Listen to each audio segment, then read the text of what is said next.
오늘은 전쟁가요 속에 담긴 6.25 전쟁의 이야기를 들려드릴게요.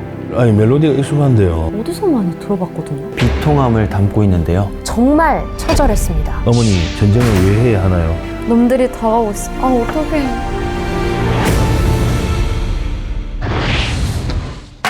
안녕하세요. 스토리텔러 이혜성입니다. 그날 군대 이야기에 오신 것을 환영합니다.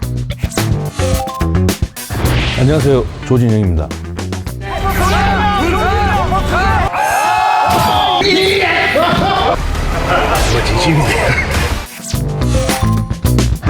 네, 반갑습니다. 네.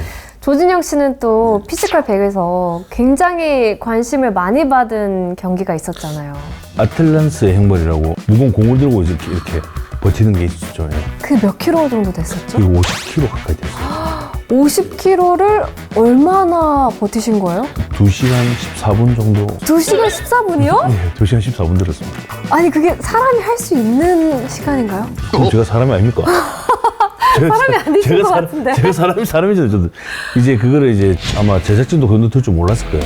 그러니까 제가 이제 저희가 좀 이 멘탈이 좀 강합니다. 아니 제가 아는 모든 분 중에 가장 정신력이 강한 분이 아닐까. 제가 또 서바이벌인데 좀 강해지는 것 같아요. 근데 와 진짜 너무 대단하시네요. 감사합니다. 안녕하세요. 스토리텔러 공명입니다. 그날 군대 이야기에 오신 것을 환영합니다. 네, 안녕하세요. 배우 신지연입니다. 죄송해요. 제가 과제 때문에 필요한 책인데. 그치? 지난주에는 군복 입으셨는데 오늘은 사복 입으셨네요. 제가 국방의 의무를 마치고 전역을 했습니다. 수고 많으셨습니다. 이제 그러면 배우 공명으로 다시 돌아오신 거고 전역하니까 어떠셨어요? 이 시간들이 너무 안 갔는데 또 이렇게 지나고 나니까 뭔가 소중한 마음가짐을 다잡고 네. 이렇게 전역을 하게 된 것 같아서 뜻깊은 마음입니다. 그럼 앞으로 이제 작품 기대할게요. 예, 네, 저도 응원하겠습니다. 작품으로 제가 또 좋은 모습을 빨리 보여드리도록 노력하겠습니다. 오늘은 정말 누구보다 강인한 멘탈을 가지신 조진영님과 함께 6월 호국 보훈의 달을 맞아 6.25 전쟁에 대한 이야기를 들려드릴 거예요. 올해로 6.25 전쟁이 발발한 지 73년이 흘렀어요. 와, 벌써 73년. 와. 6.25 전쟁에 참전했던 젊은 군인들은 대부분 90을 넘긴 나이가 되셨고 당시를 증언해줄 분들도 점점 우리 곁을 떠나고 있어요. 그런데 이 수십 년 전에 일어났던 6.25 전쟁과 현재 우리를 이어주는 중간다리 역할을 하는 게 있어요. 그게 뭘까요? 역사? 문화? 모르겠어요. 바로 음악입니다. 음악! 음악. 확실히 그 음악이 주는 힘이 있는 것 같아요. 저도 예전에 이제 베리곡 활동, 아이돌 활동하면서 위문 공연을 다녔을 때 그때 뭔가 장병들의 환호와 함성이 떠오르는 것 같고요. 아직도 힘이 되고 위로가 되는 것 같아요, 저도. 저는 스토리맨이라서 음악 같은 거 별로 안 듣습니다. 음악을 안 들으신다고요? 음악을 안 들어요. 아 정말요? 왜냐면 남자는 음악 듣는 게 아닙니다. 운동해야지 무슨. 저는 음악보다는 운동을 좋아합니다. 과연 진짜 그러실지 제가 오늘 이야기를 좀 더 들려드리겠습니다. 1950년대에 많이 만들어진 전쟁가요는 치열했던 전장, 전우를 잃은 슬픔, 어머니를 보고픈 마음, 고향에 대한 그리움 같은 당시의 상황과 감정을 고스란히 담고 있어요. 오늘은 전쟁가요 속에 담긴 6.25 전쟁의 이야기를 들려드릴게요.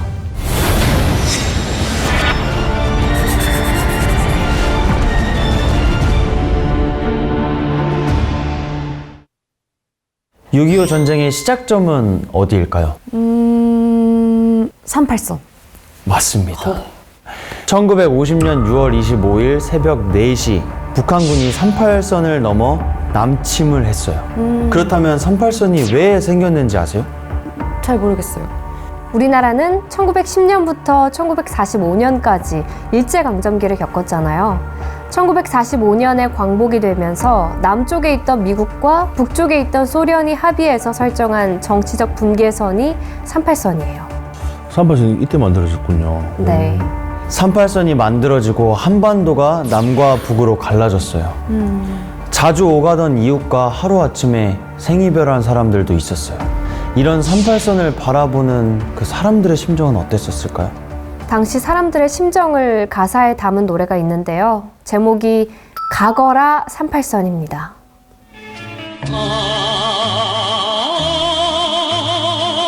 산이 막혀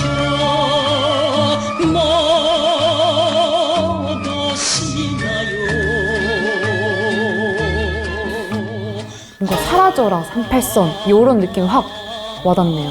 그냥 그 선 하나 때문에 친구, 가족 뭐 전부 다 못 만나는 거잖아요. 내가 가서 그 선 잡아보고 싶네요.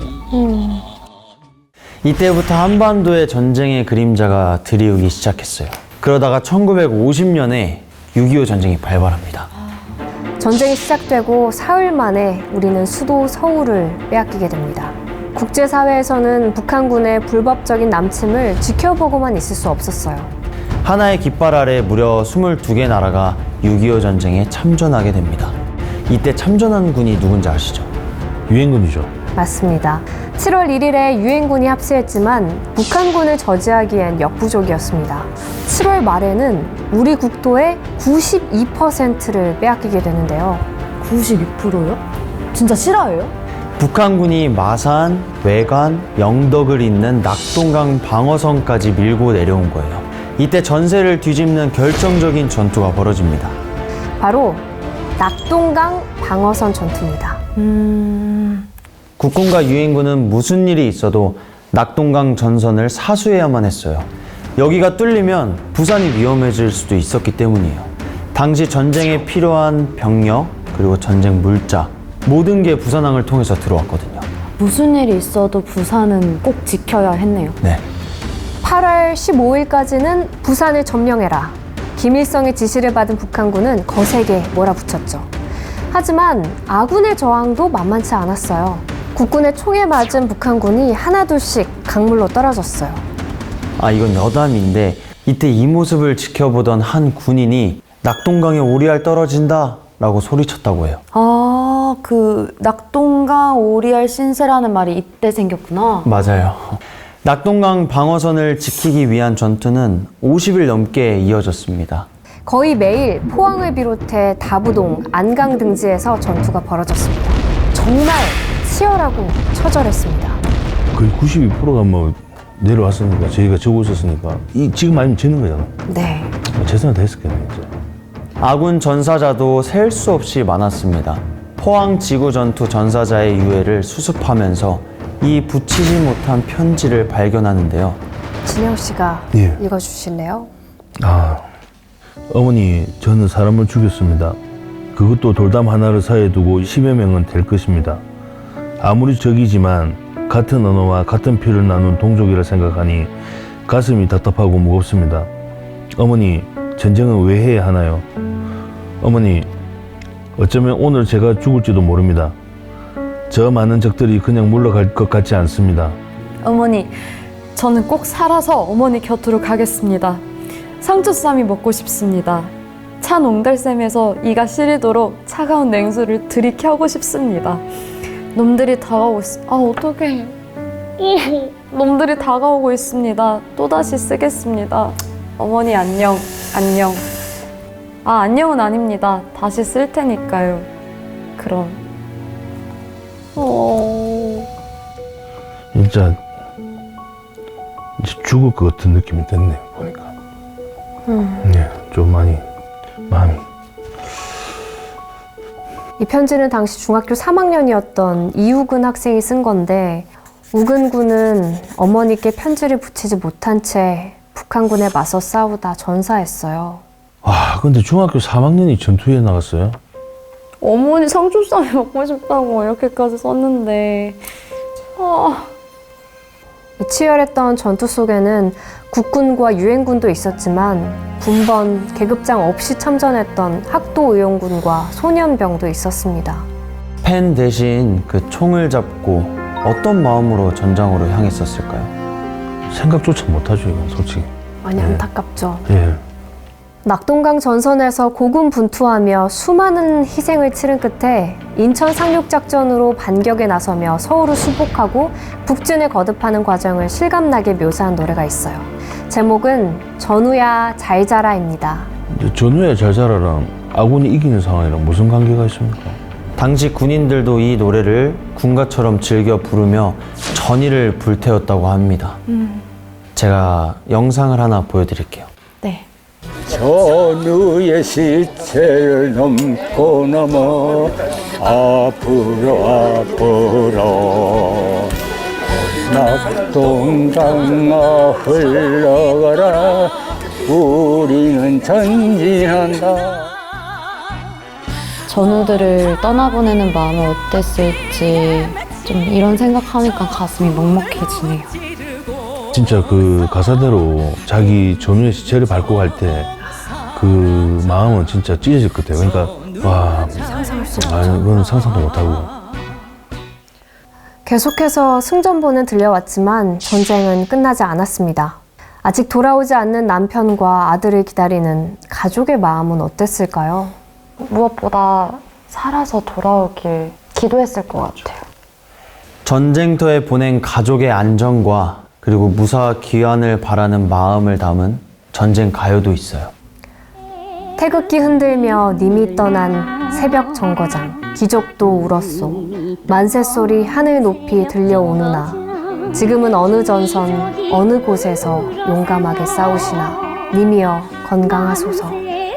그러니까 이제 전쟁을 이제 나가고 그 뒤로는 이제 아무 그 소식을 모르는 상황에서 이제 마음으로 응원하고 살아있으라. 그냥 간절하게 기도하면서. 그런 노래겠네요. 네. 국군과 유엔군은 10월 말에 승리를 확신할 정도로 자신감이 넘쳐났어요. 11월 24일 메가더 사령관은 중대 발표를 합니다. 크리스마스까지 고향으로 돌아갈 수 있다. 이제 조금만 있으면 고향으로 돌아갈 수 있는 거잖아요. 그쵸. 진짜 얼마나 기뻤을까. 아군은 계속 북진을 거듭하며 압록강 근처 장진호에 다다르게 됩니다. 그런데 이때 예상치 못한 일이 일어나는데요. 무슨 일이 생긴 거예요? 11월 27일 새벽 2시 갑자기 총소리가 나기 시작하더니 아군 진지로 수류탄 수천 개가 날아들었습니다. 반격을 위해 조명탄을 켰는데요. 숫자가 너무 많아서 새카만 개미떼처럼 보이는 적군이 아군을 에워싸고 있었습니다. 이들의 정체는 중공군이었습니다. 중공군이요? 중공군. 6.25 전쟁에 중공군이 참전하면서 전세가 다시 뒤집혔어요. 중공군은 밤이 되면 어김없이 꽹가리를 쳐대고 나팔을 불어대며 공격했습니다. 한 줄을 쓰러뜨리면 또 다음 한 줄이 달려들고 정말 끝도 없이 밀려왔습니다. 와, 진짜 개떼네요.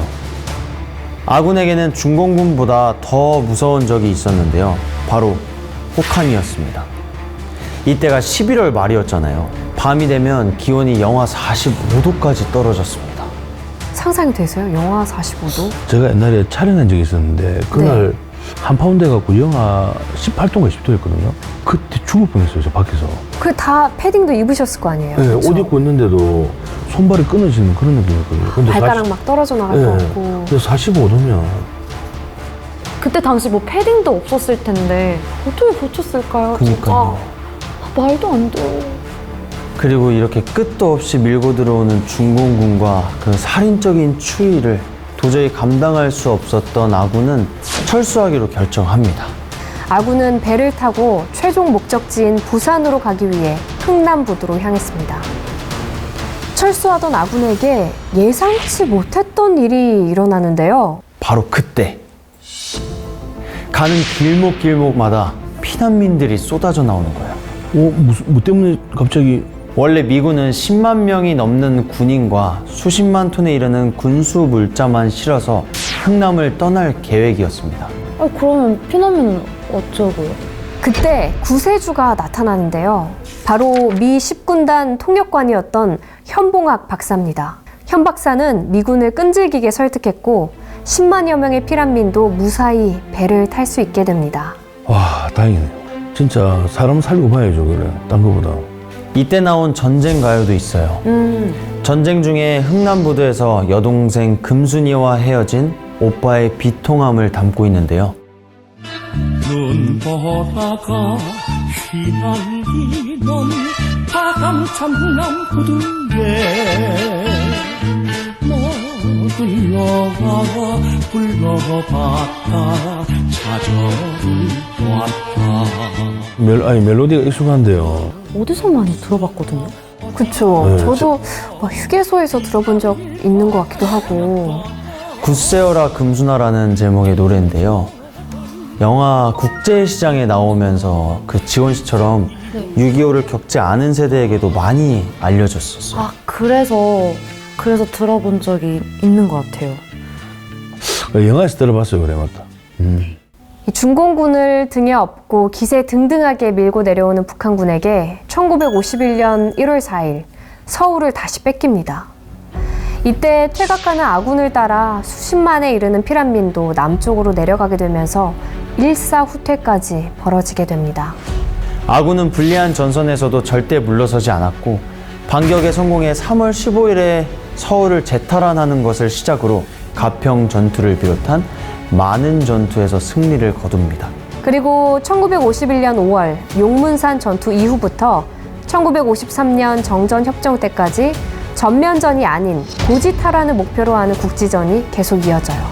양측은 군사적인 방법으로는 승리를 결정지을 수 없다는 것을 깨달았고 유엔군 소련 대표가 휴전협정을 제의하면서 7월 27일 정전협정을 체결합니다. 그 이후에 군사 분계선이 그어지면서 3년 1개월 동안 이어진 전쟁은 막을 내리게 됩니다. 제가 이야기를 시작할 때 6.25 전쟁의 시작점이 어디였다고 말씀을 드렸었는데 혹시 기억하시나요? 38선이요. 맞습니다. 6.25 전쟁은 38선에서 시작해서 군사 분계선에서 끝을 맺습니다. 전 국토의 90%가 전쟁터였던 민족 역사상 가장 참혹한 전쟁이었죠. 나라를 지켜내고자 했던 국군의 헌신과 유엔을 비롯한 전 세계 60개의 나라의 도움으로 이 땅을 지켜내긴 했지만 여전히 이 땅에는 아픔과 슬픔이 남아 있습니다. 우리가 꼭 기억해야 할 것이 있습니다. 바로 6.25 전쟁이 명백하게 북한군 남침에 의해 발발한 전쟁이란 겁니다. 하지만 아직도 국제사회에서는 이 전쟁을 더 코리안 월이라고 부르고 있습니다. 한국 전쟁이라고 부르게 되면 대한민국에서 일어난 전쟁 혹은 대한민국이 일으킨 전쟁으로 잘못 받아들일 수도 있는데 말이죠. 이거 무조건 6.25 전쟁이라고 불러야 하네요. 이거는 꼭 기억하겠습니다. 전쟁 가요에 담긴 6.25 전쟁 이야기를 듣고 오늘 지원 씨는 좀 어떤 생각이 드셨어요? 전쟁 가요와 함께 들어서 그런지 절대 잊을 수는 없을 것 같아요. 우리 모두는 전쟁 속에서 우리 나라를 지켜주신 군인분들을 위해 당연히 감사해야 하고 또 존경해야 한다고 더 생각이 들었습니다. 오늘 이야기를 듣다 보니까 이게 6.25 전쟁 때 노래인지를 오늘 또 알게 됐네요. 처음엔 음악을 안 듣는다고 하셨는데 굉장히 감명을 깊게 받으신 것 같아요. 오늘부터 노래 들으려고요.